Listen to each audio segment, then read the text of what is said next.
This is Jessica Taylor interviewing Joyce and Hayes Williams on June 21st, 2013 at 9:25 a.m.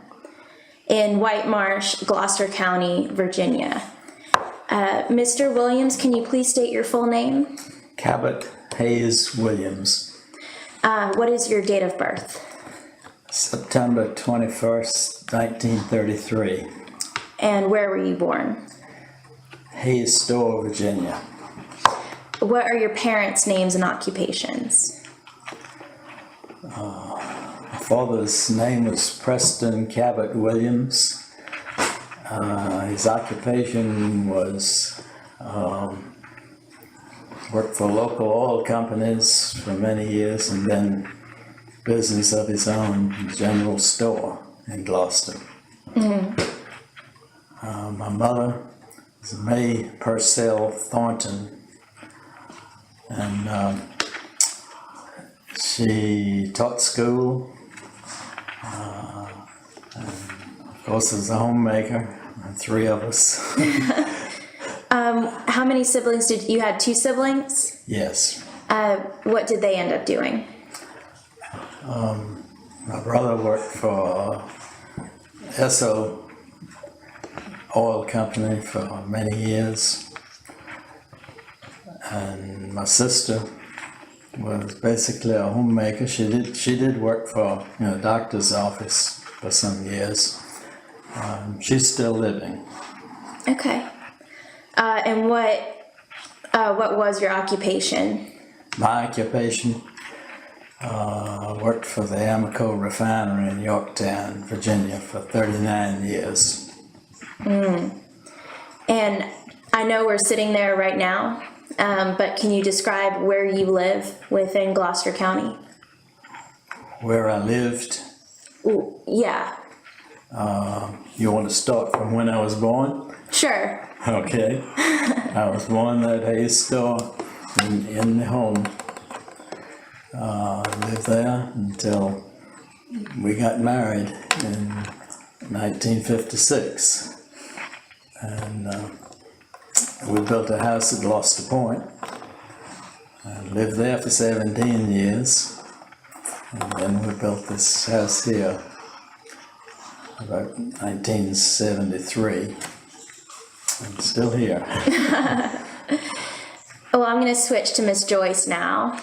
Can you please state your full name? Yes. Joyce Ann Belvin Williams. What is your date of birth? It's May 26, 35. Where were you born? Achilles, Virginia. Okay. And what are your parents' names and occupations? Okay. My father's name is Avery Jones Belvin, and he was a fisherman. And my mother's name was Carrie King Belvin, and she was a housewife. Okay. Did you have any siblings? Yes, one. One. What was her occupation? She was a school teacher. In Achilles? Yes. Okay. No, Abingdon. Abingdon, Virginia. Abingdon Elementary School in Gloucester. Oh, okay. And did you live in Achilles? Yes, until we were married. Okay. If you wouldn't mind just jumping right in, what is your earliest memories of Main Street?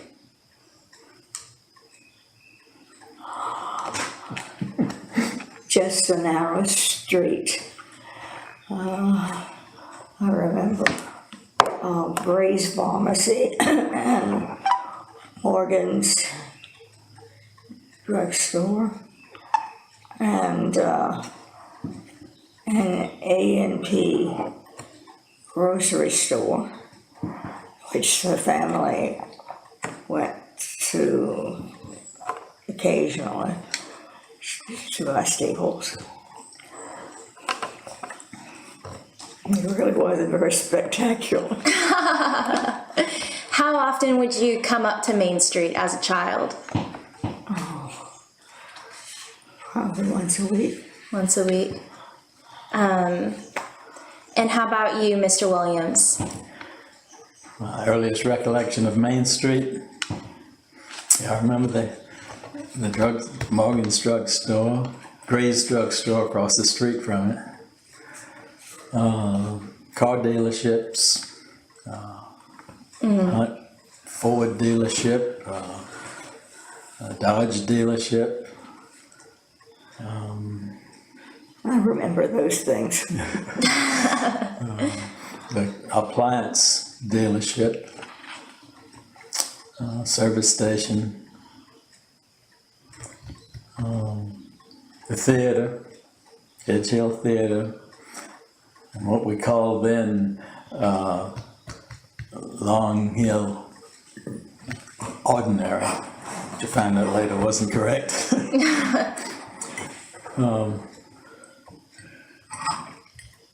I think Southern States was there in those days. Well, tell me a little bit about the service station. I don't remember when it was built, but I worked briefly at the Esso service station there in the village. I've read that there was another service station at the north end of the village, but I don't remember it.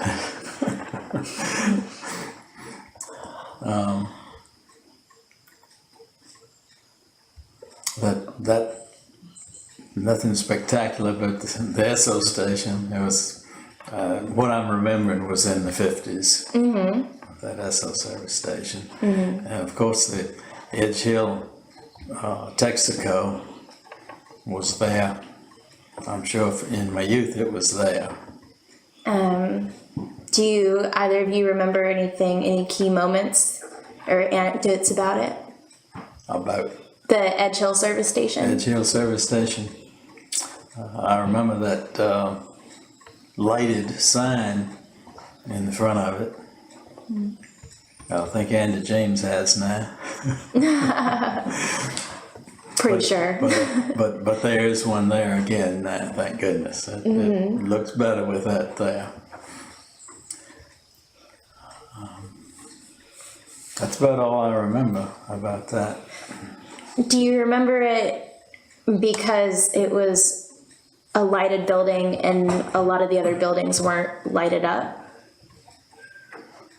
No, That's not it? part of my memory. No. Just wondering why it stuck out to you. I think because that sign was lighted.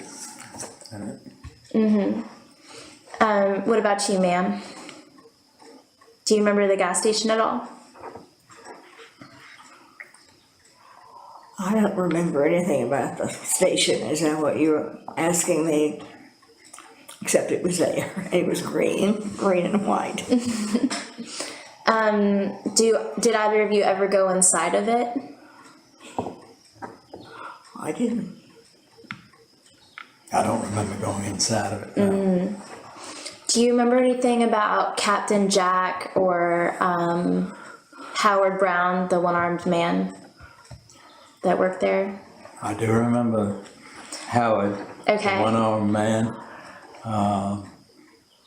I vaguely remember Jack, but my father worked for the Brown oil distribution Wow. for a short time before he went to work for the Amoco distributor at Gloucester Point, where he worked for many years. Do you remember anything about that time? Do you remember how the work was for him? Anything he said about it? No, I don't recall. But I have a Texaco sign that came from that business. They would replace the signs when they got shot up too much. And he got one of them, and we used it at home to clean fish on for many years. A porcelain covered sign. I've got that sign. Wow. when you say shot up, do you mean literally like with a gun? So Yeah, people- there are pox all around where the porcelain's broken off. Well, a gun bullet hit it. Just teenagers? I don't know, but just about all of the old ones you see are damaged that way. That's just the strangest thing. But apparently they didn't like to leave them up after they got too bad, and that one was taken down. My father got that one while he worked there. But he spent his entire time in the oil business. No, my father left the oil business, I think it was about the beginning of World War II, and bought a local store. Ran that for some years. Well, let's move on to that. What was World War II like in Gloucester?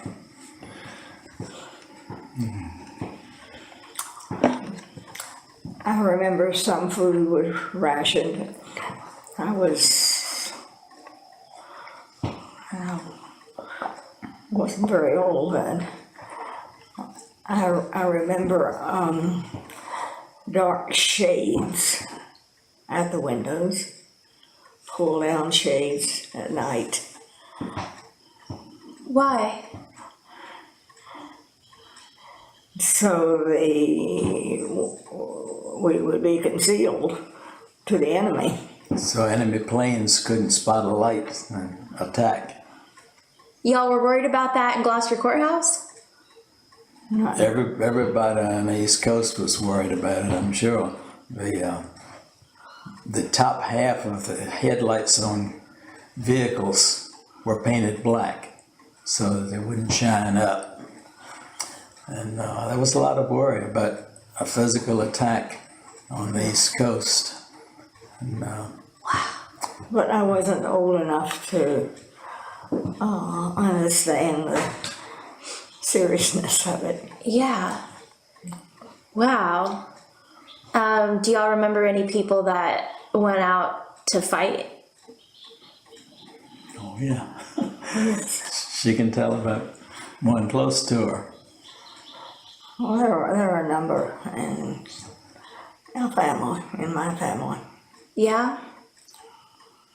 Went to Europe and Japan and the Pacific Islands, and some of them were wounded badly. And I remember there wasn't much communication. You would be notified that your son or husband had been wounded, but very slow information. Yeah, I remember that part as being so sad. absolutely. Absolutely.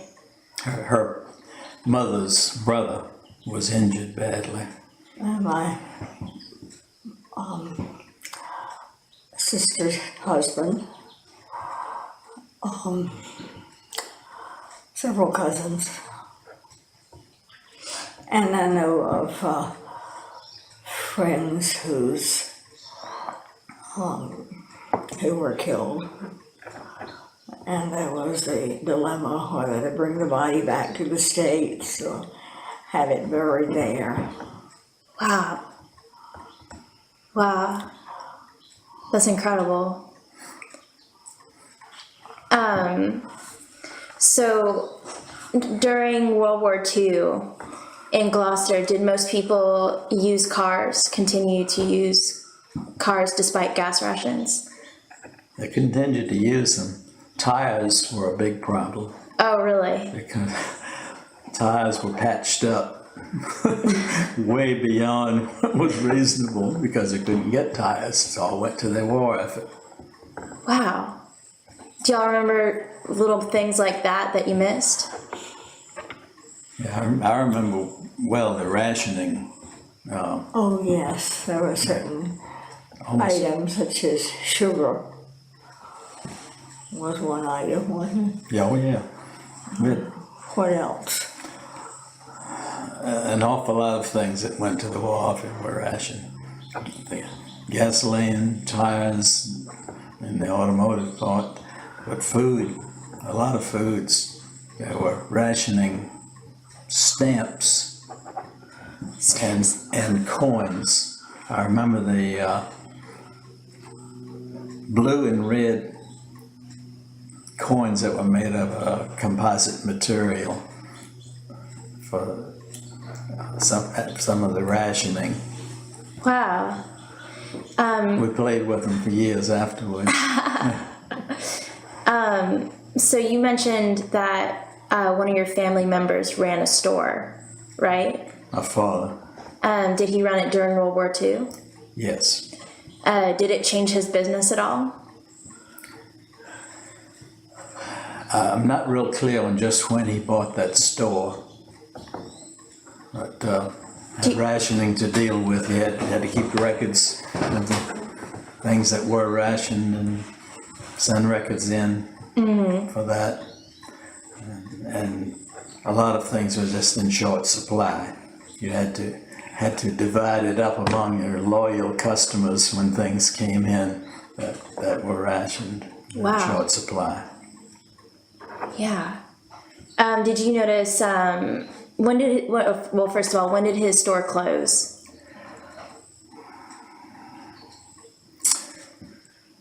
I'm not sure. He sold it sometime during or shortly after World War II.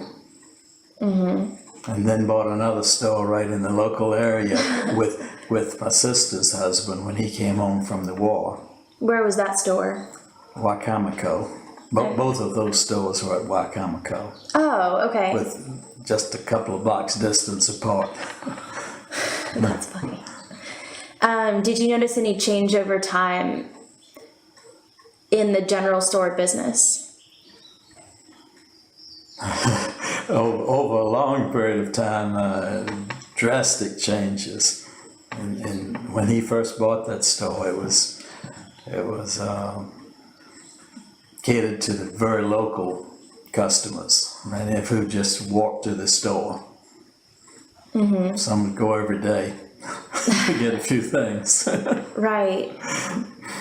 How did it change after that? After the days of those stores in Wacomico, it started into progression to the supermarkets. And the result of that? It just gradually changed from small business to big business. Okay. And ma'am, you said that your father was a waterman. How did that business change over time? All right, he couldn't fish during World War II because of the danger of subs and other dangers in the water. He was the captain of a trawl boat that fished in the ocean. In the ocean and in the bay. So during that time, the government offered employment, various types of employment, and he was a fireman. But he went back to fishing because he really enjoyed fishing. Did he continue to fish until he was older? I think he went when he was young. I'm not sure. Did his level of business change over time as suburbanization started happening after the war?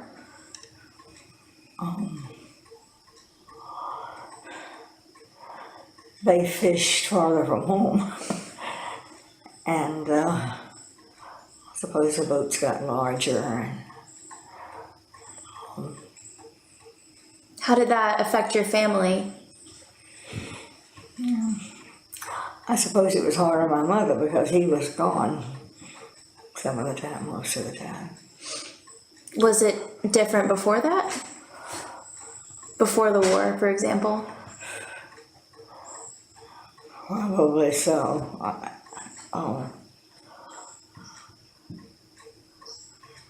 Because it was probably more of a day fishing job, whereas after the war it was more of a 5-day. Where would he sell his fish? In Hampton. The market is still there. That Amory? Amory. Amory Seafood Still in there. Hampton. Do you find that that's still a viable livelihood for people in Guinea? Oh, it's a viable livelihood for a lot of people today. They fish out of different ports. Like they fish out of Hampton and Chincoteague and maybe even farther north, and would take their catch in that port. That makes sense. Your father sold fish in Gloucester, Massachusetts at times, didn't he? Yes. You'd be offshore. He would. It was closer to go into Gloucester, Massachusetts to sell them instead of this area. He would spend the summers there. How often would you go to Gloucester Courthouse with your family? I don't know.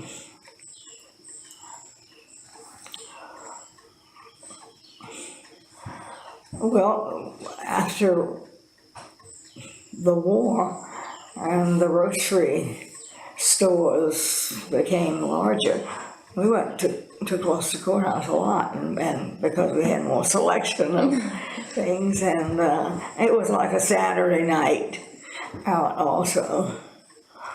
And there was a store at White Marsh that sold clothing and materials for sewing clothes. What was the name of that? Booker. John Booker. That was an important place. It really was. Why was it important beyond you could buy sewing stuff there? Because we didn't have anything like that. I suppose whatever we got, must have been ordered. I don't know. I was really too young to. Well, that's okay. I remember you could buy hats, gloves, and buy clothing or buy fabric to sew your own. Did you find that you bought fabric to sew your own clothes more than you would just buy clothes?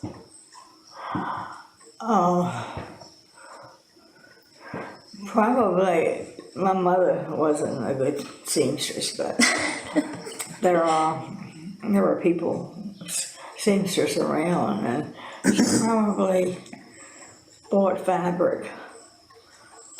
And it was a nice quality fabric, and the seamstresses were well qualified, and you felt good about wearing. Definitely.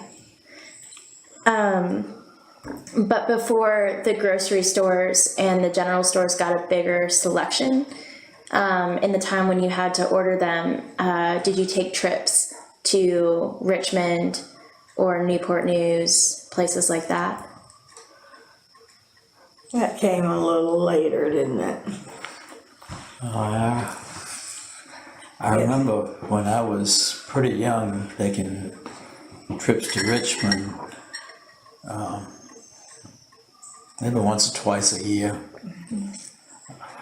Before Christmas, we would make a trip to Richmond to see their decorations and their stores, And to see Santa Claus. see Santa Claus, and to buy some things for Christmas too. Richmond seemed to be the place to go for that, although we rode the ferry to go to Newport News. But that was, the stores in Newport News were a sort of second place to Richmond. Right, exactly. Walk me through, because I will never experience this. So walk me through what Richmond looks like at Christmas time to you. I remember it as Broad Street. Wide. It was broad. I don't know if that's our guy's name. Maybe 6 lanes wide, and the windows in 2 of the stores. Tollhammus and Millen Rose are always dressed elegantly. That's what sticks in my mind, is those windows in those 2 stores at Christmas time. Oh, and they had a candy shop with the best fudge. And the 9-layer chocolate And cake. his mother liked the cake. I don't remember too much about that. Where was Santa? Millen Roads, I think. Well, I may have been in both of those stores, but we all were exposed to one at a time.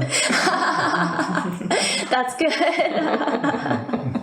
So you get your picture taken, and I don't remember pictures, do you? We don't have any really. No, I don't remember anything about taking pictures with Santa in those days. okay, This is before World War II. that makes sense.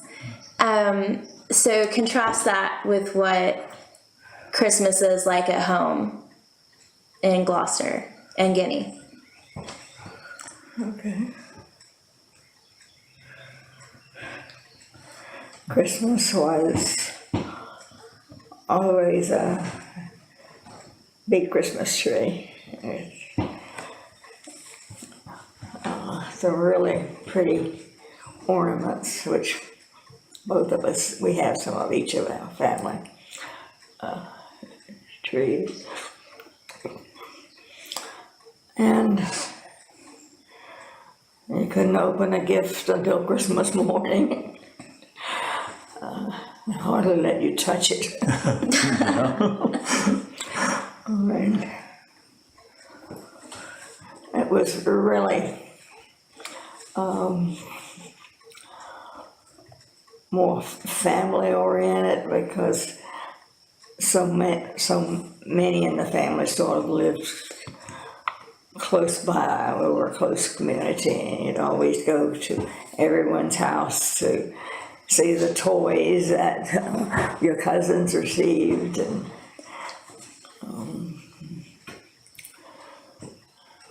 then we went to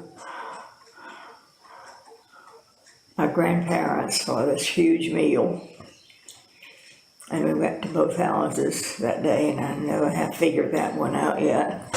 2 big meals. And you could walk there. You didn't drive to it. No, I always remember my father having a car, Since the beginning. but where I lived, it was within walking distance of most of my mother's people. And I walked to school.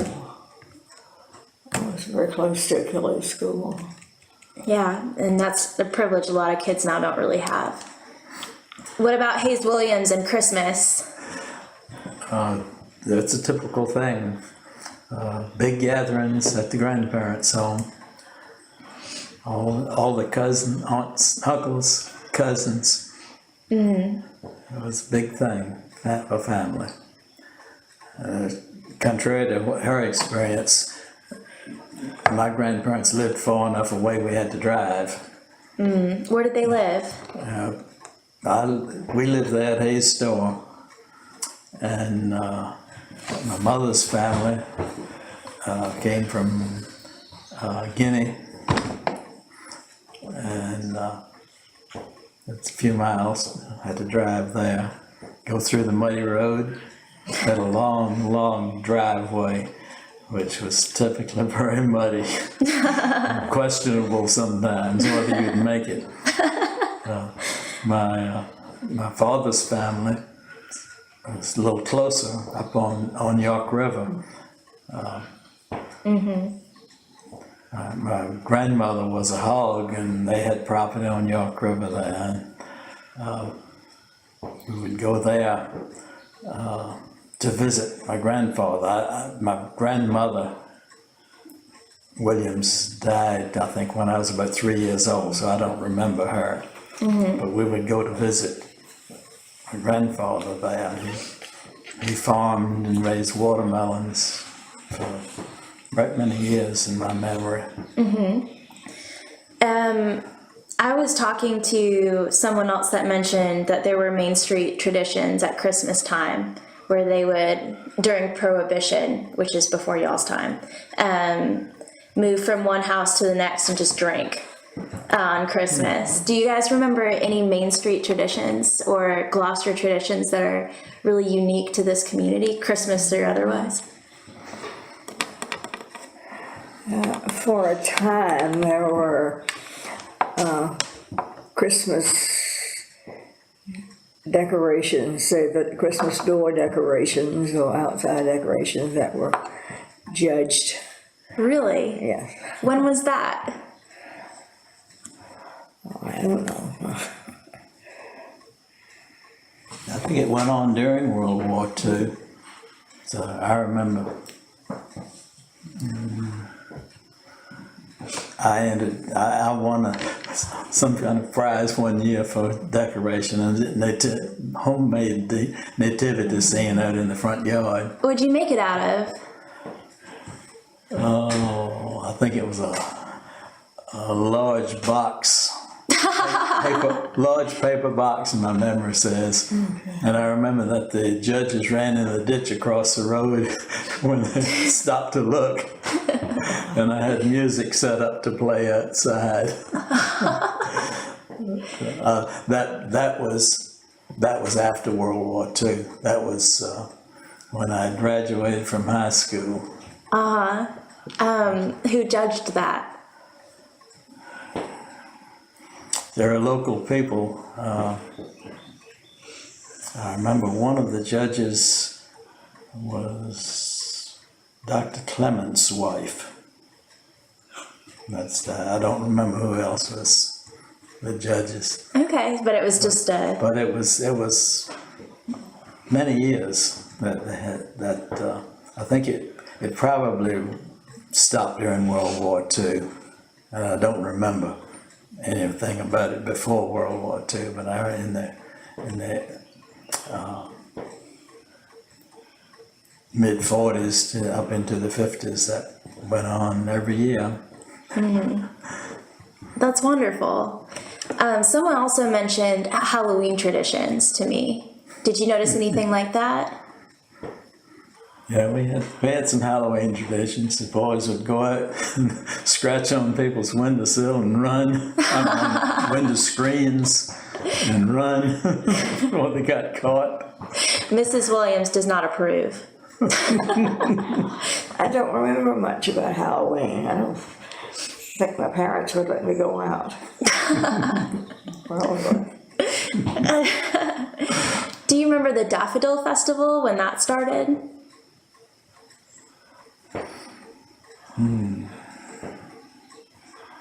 It was very, very vaguely. Yeah, I remember it starting, but I don't remember the time frame when it started. But Okay. it's really been a tradition for many years. Sam was about to... Okay. He's going to get his picture taken, doesn't know Yep, about it. that's... Come here, Sam. Come here. Come on. So, since Mr. Williams is taking us there, let's talk a little bit about teenage years. What did y'all do for fun on a Saturday night? Very little. There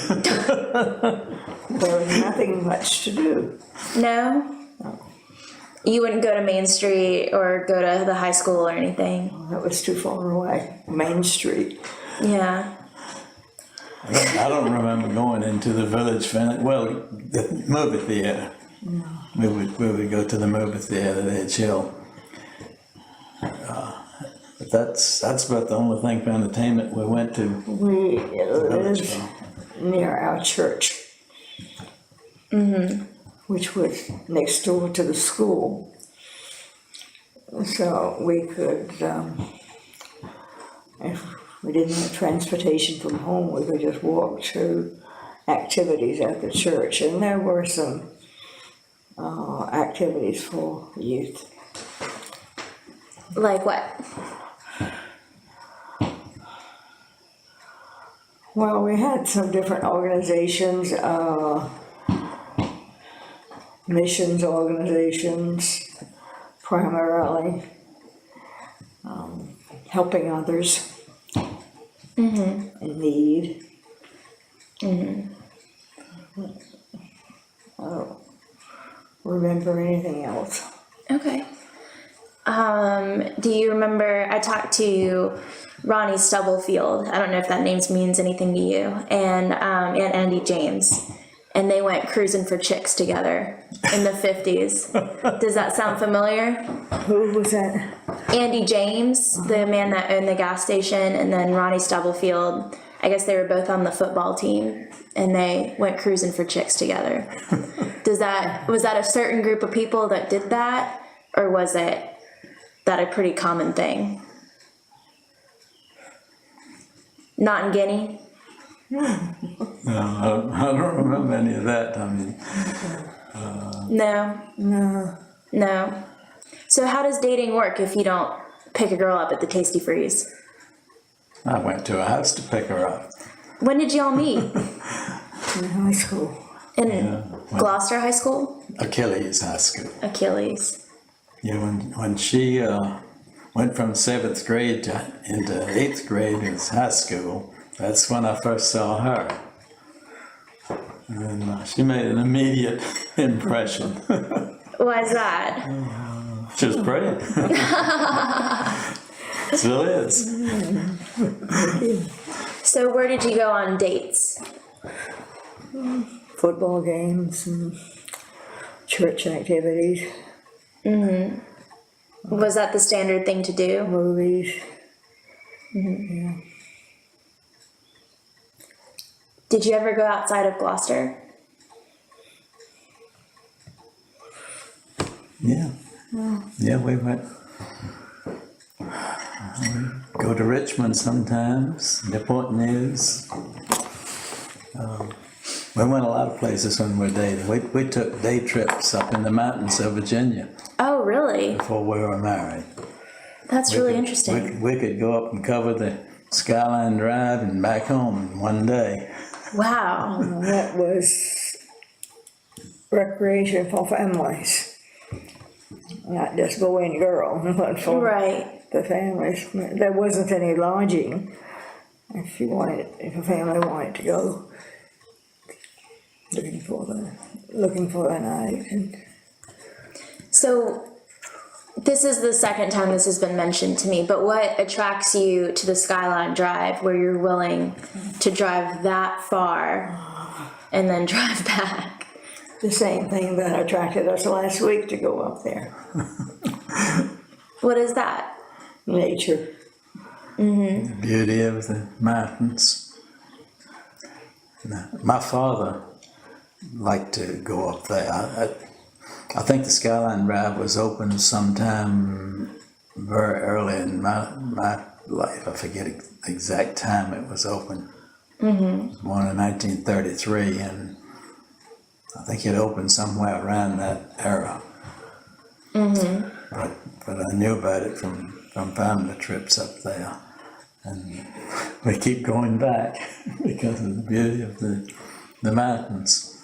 Absolutely. A lot of wildlife. And just a beautiful place. Do you remember any key moments from the 50s going up there that you can remember? Bear. On the Skylander. Yeah.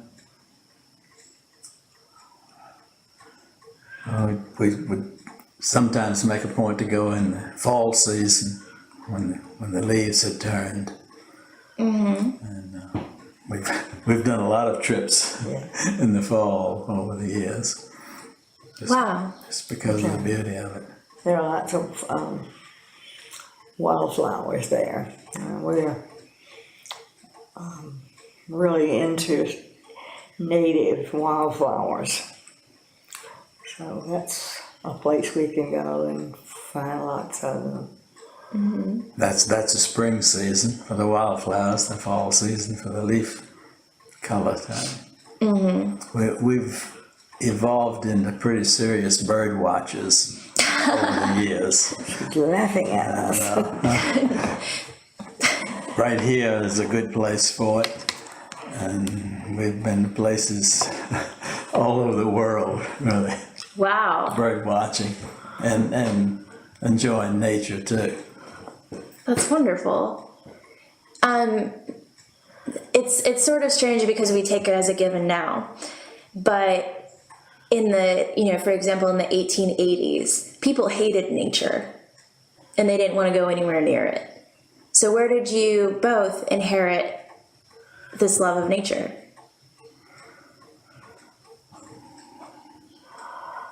That's a good question. I got to think about that. Sorry. I was born with the love of nature. Yeah, I remember walking through the fields behind where I lived at Hayes Store, just to see the various wildflowers bloom, pick blackberries, and walk back to York River, which was probably about 3/4 of a mile behind where we lived. It's so important to me that just about every day I thank God that He gave me that love of nature, because I can just see it so many places. That's really beautiful. Something just came to my mind that made me start the interest in birds. There are a lot of giveaways done early in our lifetime. Arm & Hammer Baking Soda gave away bird cards. It's like a little package of playing cards, put the pictures of birds and a description of each on the back of them. And I've still got that package of bird cards, and I remember going over them many times when I was growing up. Wow. Identifying the birds around that I could see at home. So Wow. that evolved from that, I suppose. Yeah. But when we lived at Gloucester Point, Sam, you're getting in the act again, aren't you? When we lived at Gloucester Point, we soon identified all the birds that came there. We put feeders out, I'm sure, soon after we built the house. And, well, our parents fed the birds at home to attract them close to sea. Come on, Sam. Come on. All right. Don't go in there. So, This is our flower-eating cat. We've always had dogs and cats. that's But, wonderful. Sam. But it's not nature that attracts you to Richmond as a young couple. To Richmond? Yeah. No. No. Come on, Sam. It's really okay. It's totally fun. I've been ambushed before. Come on, sweetie. You got it? I've got it. Go ahead. She'll take your picture. Yep, there's Sam. There he is. Look. So you're going to Richmond as a young couple. What do you do? We don't go to, No, we didn't go to Richmond a lot no. when we were first married. We more went to Newport News for shopping in general. Okay, just general shopping. We go now about twice a year to the Ginter Botanical Gardens. Wonderful gardens, you're familiar with them. So, our son and his family give us a pass, a yearly pass every year. Where did you take your children once they were old enough? Now you've opened up something. Oh, okay. We fell in love with traveling early on. When for our honeymoon, we traveled to New England, up to Maine, over to Niagara Falls, and she planned it all. And we really fell for traveling. So. So you're the architect of these trips. How do you choose where you're going to take your kids? Well,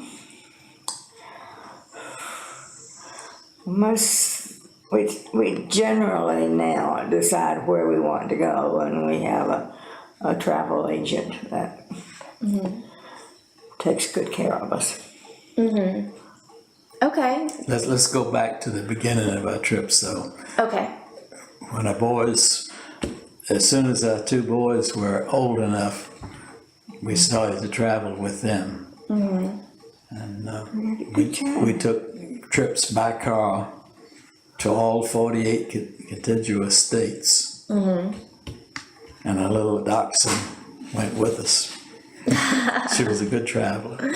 She also went to all 48 states. And I feel like that our two sons got a lot of education from that traveling. We concentrated on national parks and other places of natural beauty much more than man-made things. We did go to Disney World in California. But the concentration really was on natural beauty things and the national parks. Right. We went to most of them in those few years when our sons were old enough to travel and hadn't gotten to the teenage years when they were doing other things. So did your parents travel as much as you did? No. No. Our parents didn't travel very much. But the greatest extent I can think of my parents traveling. The Skyline Drive. Well, I went to Skyline Drive, but they went to the World's Fair in New York City. Wow. I think it was 1939. I'm not sure about the date, but it was when the World's Fair was in New York City. Right. Did y'all go to that? No. They went. Children didn't go then. I don't remember how old I was, but we didn't go. That was a greatest extent of my parents traveling. Why did they go to that? Something about the show of the World's Fair. Yeah. Huh. Did you notice people traveling to Gloucester to come see the waterfront and nature, that kind of thing? I didn't understand that. Did you notice tourists coming to Gloucester to visit the historic places or nature, anything like that in the 40s, 50s, 60s?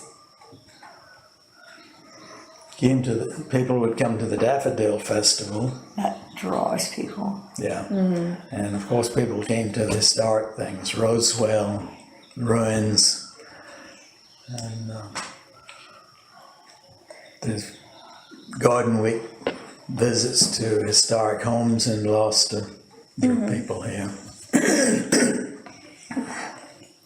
When did you first notice people coming to Roswell and historic homes like that? Always. Yeah, always back as far as we can remember. People wanted to see Roswell. Wow. That's really interesting. Can you think of any anecdotes about that? I'm just really interested in why people would drive out here to see a ruined house. I remember hearing about people exploring the underground tunnel from the house out to the river or to the creek. Wow. It must have been a fun thing. Dangerous too, I'm sure. Yeah. The architecture was very grand, except that deteriorated during the years. Right. So you grew up in the 40s and 50s. Did you notice anyone that didn't have a car during that period? Yeah, I know of some people that didn't have cars even in that period. Like who? You don't have to give me names, but I remember people coming to the stores that my father ran at Wacomico that would walk to the store to get groceries, and I can remember some of them who didn't have cars. I think it was Roan Hunt told me that a lot of those people that didn't have cars into the 50s that came to his parents' store were black farm workers. Was that your experience? Where was this? Roan Hunt store in Roan. Yeah. Yeah, we drove by that other day, and Yeah. we're sad to see that it's not being maintained. Yeah. No, the people I remember that didn't have cars were both races. I remember. Did you notice people getting more expensive cars as time moved on? Cars that couldn't be bought in the area? I suppose so. I don't have much memory of that. No, not really. You suppose so? Pardon? You said you suppose so? Like, can you think of something? Well, nothing in particular, but people were always upgrading everything they did or had or bought.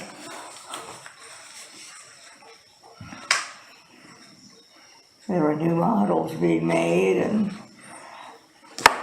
Yeah, in the time we were growing up, I figured the greatest, most expensive car anybody would have would be a Cadillac. As far as the imported expensive cars, I don't remember any contact with it there. There are people that I was not routinely in contact with that bought that kind of thing.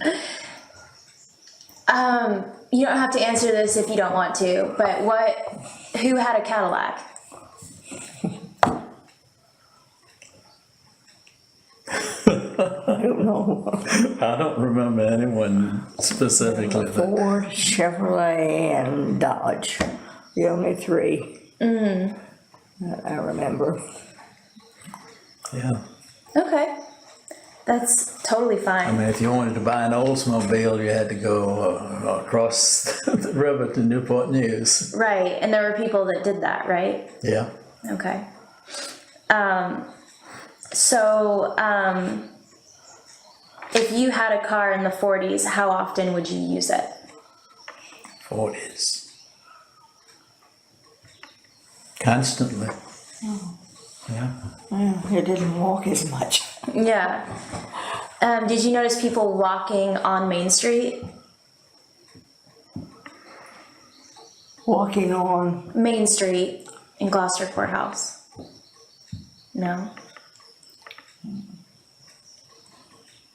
No, I don't remember people walking there. No, we didn't spend much time there. I worked briefly for a couple of businesses in Gloucester Village right after I got out of high school. But that's my most intense contact with things in Gloucester Village. Which businesses did you work for there? I worked for a short time for Fahrenholt appliance business. And then I worked for a short time at the Esso station. And David Thane said that you might have specific memories of the Edge Hill service station, the one on the corner of Main and 14. And I was hoping you could maybe think back for a second. Just Well, when I was working at the Esso station, it was a competitor. right. Friendly competitor? Everybody was friendly then. Yeah, that makes sense. But did you notice what kind of people would go there, or would they hang out? What's the sort of dynamic of a gas station in the 50s? The gas stations were not a hangout place. No. You went there to do your business and moved on. In contrast, the grocery stores were a hangout place. Really? Even the bigger ones? There were no bigger ones. Okay. Yeah, well, some of the local grocery stores, the men would go in the evenings to sit around the fire and talk.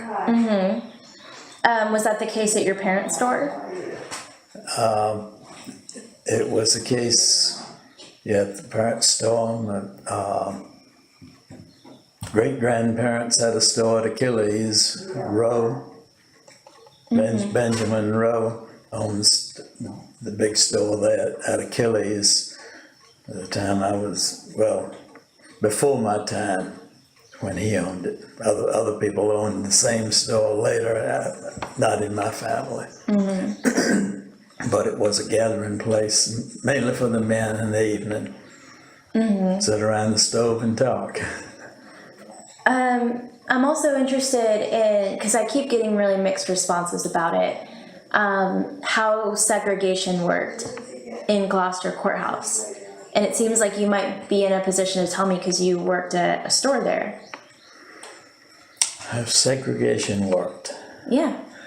You have to remember, I wasn't there, so you really got to break it down for me. Well, segregation was practiced in the restaurants. I remember that well. And I thought how unfair that was. You did?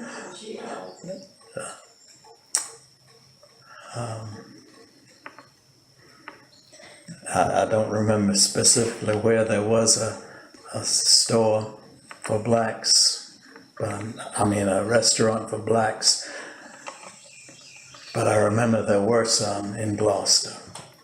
Would they be on Main Street, or would they be outside of that? I don't remember one on Main Street, but there was one somewhere close to the village. That's really interesting. Do you remember if it might have been black owned or? Yes, it was black owned. Did African Americans work on Main Street?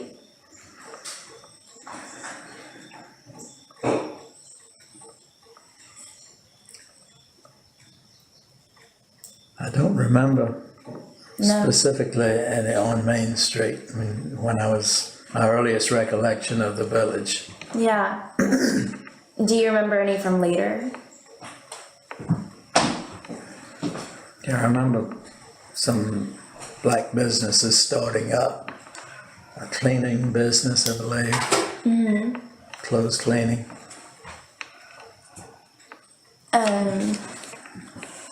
And when would that have been?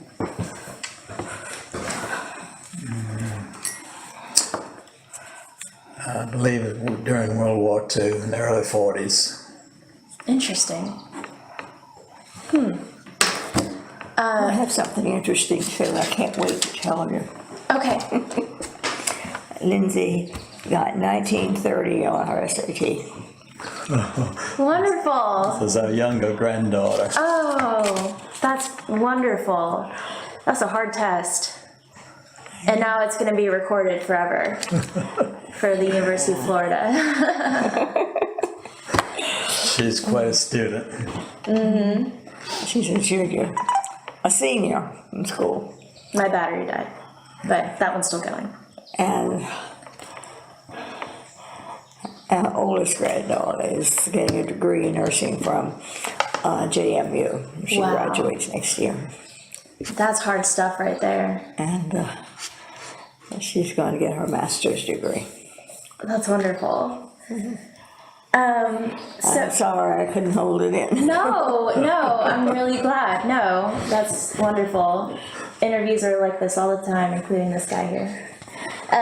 So, looking forward to how Main Street has changed over time. What's the biggest change you've seen?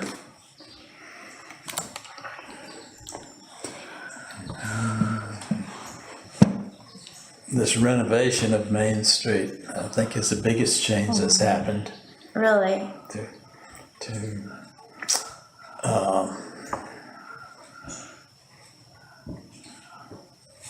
I don't remember when it was not paved, but this recent years renovation of the streets, the sidewalks, and the storefronts. Absolutely. But how do you feel about it? A good job. All the businesses haven't gotten upgraded, but I won't get into that in detail. Okay, fair enough. What about you, ma'am? Such an improvement. It's really pretty now, and it's decorated at Christmas and decorated for the Daffodil Festival. And we're getting some little shops and bookstores. And it's a big improvement. I think there's more to come on down past the circle. Right, Will be included in it. Yeah. right. The flowers that are maintained so well on Main Street really is a high point for me when I go through. Because you like flowers. Like flowers. Here we go again. Yeah. That goes back to my mother. she liked flowers. She did. And I got an interest in them too. Did she grow them out in Hayes store? She grew them there in our yard. That house is still there. Doesn't have the flowers in it like it used to, but it's still in good condition. Yeah, that's wonderful. House I was born in. Where, what road is that on? It's Hayes Road. Old 17. Yeah, we always call it Old 17 because Route 17 went through there. But now it's the name of it now is Hayes Road. Okay, that sounds good. We lived there right on the road, and we'd know when the ferry had come in because we'd hear the traffic go by. I've heard that from multiple people, actually. Have you? It's kind of it makes you witness time pass differently. So looking forward, how would you like to see Gloucester Courthouse grow or not grow? I would like to see the Thomas Walker home renovated and put in use as way it's being planned now, I think. That will be a high point for me. Did you know him while he was alive? I did know him when I worked at the Esso station there. He was driving his Buick up the village. I'd put gas in his car and service the car. Oh, what was he like? He was a fine gentleman. Yeah? I really have vivid memories of him coming there to the service station. Well, tell me about him. Like what? Oh, just always very polite and just gave the general impression of being a fine gentleman. Okay. And I really like to see his house renovated and used as a museum. Of course, his house is right across the road Right, yeah. from the service station. Right.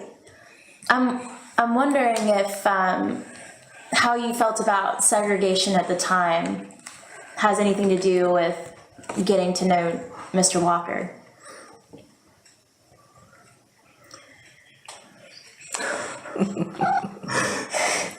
Yeah, Okay, you can sit down there. That's I okay. graduated from high school just as the movement started to desegregate the school system.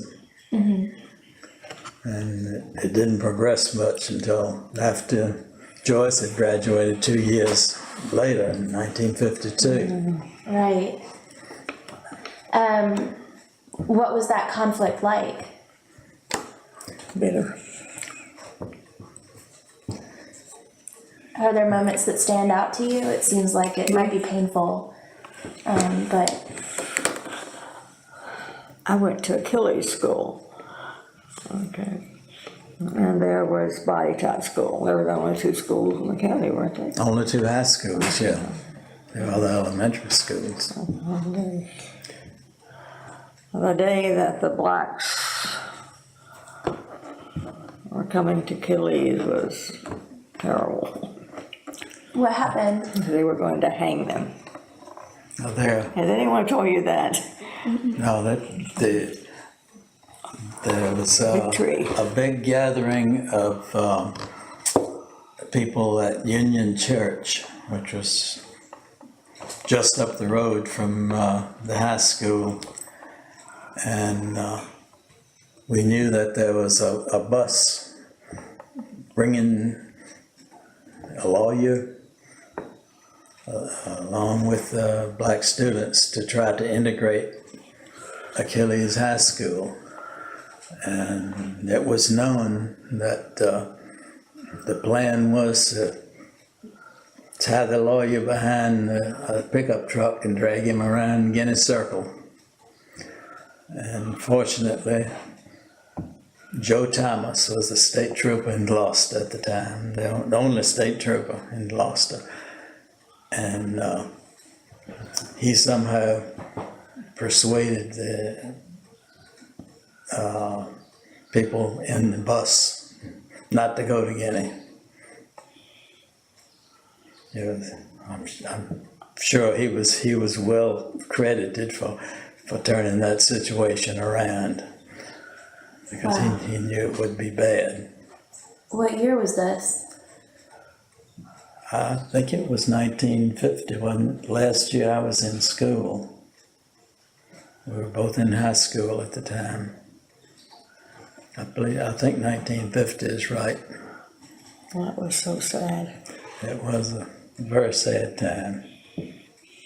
If you don't mind me asking, how did your parents feel about it? I think they felt the same as I did. Yeah, how sad it was that it had to come to that to force the issue. Wow. Well, I think both of our families taught us to have respect for other people, regardless of their race. I think they really concentrate on it, don't you think? Oh, yeah. To instill in us not any hatred for another race. And where did their ideas come from about that? Christianity. Interesting.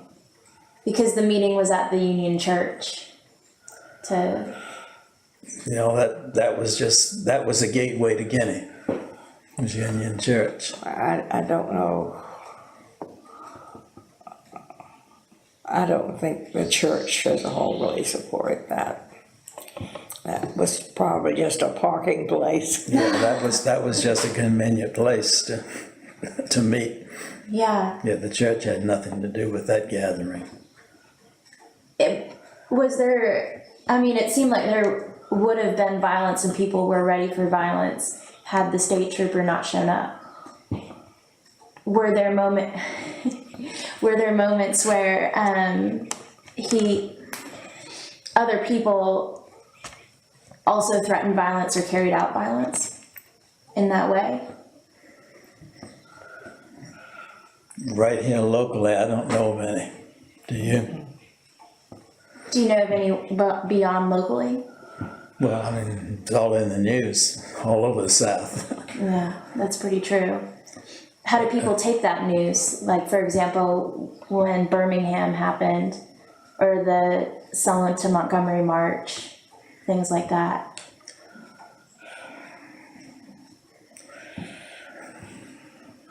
I don't remember. No, I don't remember any great sympathy for people who were carrying out violence to resist it. Yeah, absolutely. Did people get on board with the civil rights movement here?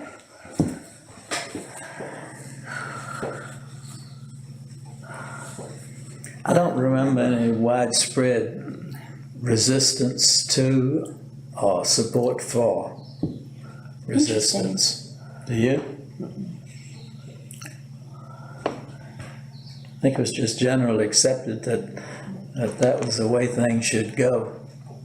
That's really interesting. Well, the Achilles School was near Bena post office, you know that. And there were lots of black people who lived in that area, and they shopped at the store there. There was a post office there, so they couldn't do business with them and have such hatred for them. Makes sense. And that's why I wonder about if country stores, like the one at Bena, were places for black and white business owners and customers to interact. What happens when those die and the supermarkets come up in places like where the restaurants are next door and black people can't go in them and they're white owned? That's more of a statement than a question, but I'd love to hear your thoughts.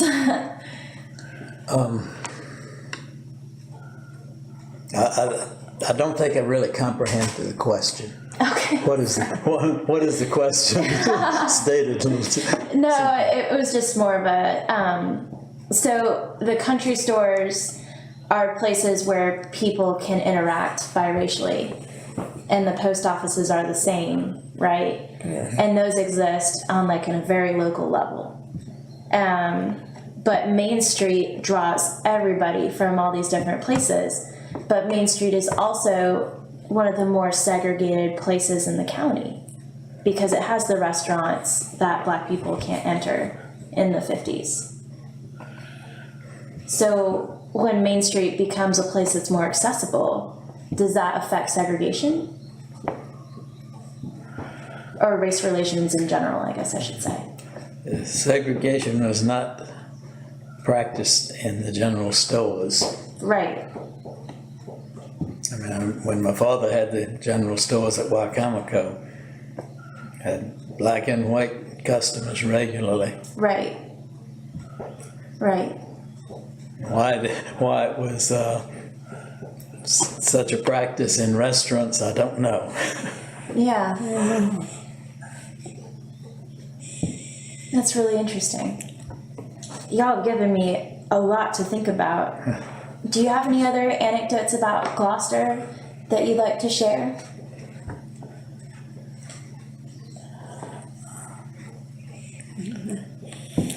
I'd like to see the main street reconstructed, and I'd like to live to see that.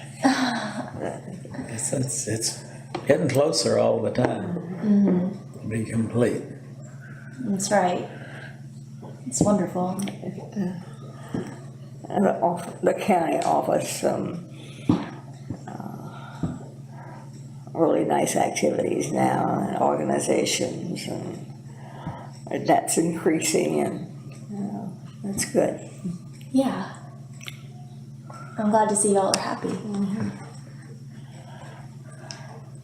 Okay. We have a new library, 2 new libraries, That's right, yeah. and this, I think there's peace except for the Board of Supervisors and the school board. School board. Always a lot of give and take. That's right. Different ideas and different viewpoints, and it always all gets worked out. But there's some real disagreements on things. That's democracy. But it shows the strength of the system, that all the differences can come up and finally come to a conclusion. You can move on with it. Yeah, absolutely. We both go back to colonial days in Gloucester. Way back. Her father's mother was a Robbins, which goes on You back. need to make a note of that. Okay. I'm proud of it. It goes. The Robbins family goes back to the original land grant in Robbins Neck here in Gloucester. I've got the records of her family going back to the John Robbins that got the land grant there. Wow. And my mother's family the Thornton family goes back to not to colonial times, but well before the Revolution.